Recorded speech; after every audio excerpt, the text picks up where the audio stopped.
Selamat pagi anak-anak, hari ini kita akan melanjutkan naratif teks tentang Dayang Sumbi. Minggu lalu Miss Jeany berikan 2 paragraf dan kalian diminta untuk mengisi, dan inilah kunci jawaban untuk paragraf yang pertama.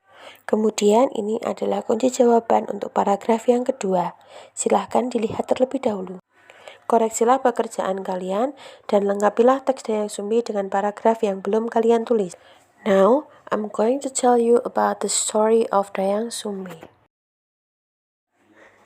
Dayang Sumbi was a beautiful and kind-hearted princess, but sometimes she was very lazy. Her hobby was weaving clothes, and one day her weaving tool fell. Tumang, a male dog, came to bring her tool back to her. As she had promised, she married him. Tumang was actually a man who had been cursed by a witch to become a dog, but sometimes he could turn back to a normal man. Dayang Sumbi and Tumang got one son. His name was Sangkuriang. He didn't know that Tumang was his father because he was a dog whenever he was with him. Tumang always accompanied Sangkuriang whenever he went hunting in the woods. When he was 12 years old, Dayang Sumbi asked Sangkuriang to bring her a deer's heart. But after many days in the woods, he couldn't find any deer. He didn't want to disappoint her mother. So he killed Tumang and brought his heart home and gave it to his mother. Because of her love to Tumang, Dayang Sumbi knew it was his heart, not a deer's heart. She got very angry at Sangkuriang. She hit him with a piece of wood on his forehead and told him to go away. Badly wounded, Sangkuriang left her and the village. Many years passed, and Sangkuriang became a strong young man. He wandered everywhere. One day, he arrived at his own village, but he didn't realize it. There, he met Dayang Sumbi.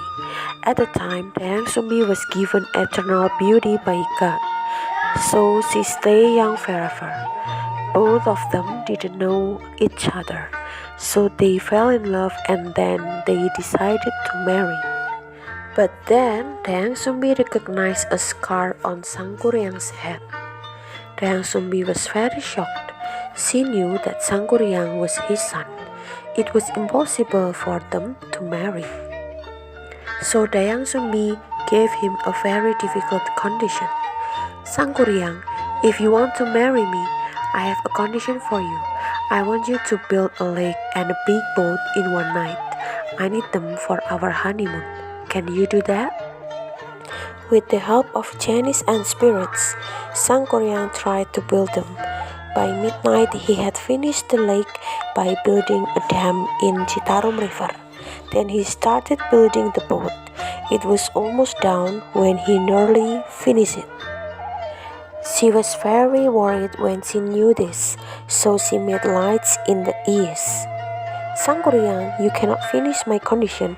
It means that you cannot marry me, you know? You cheated. You make the light.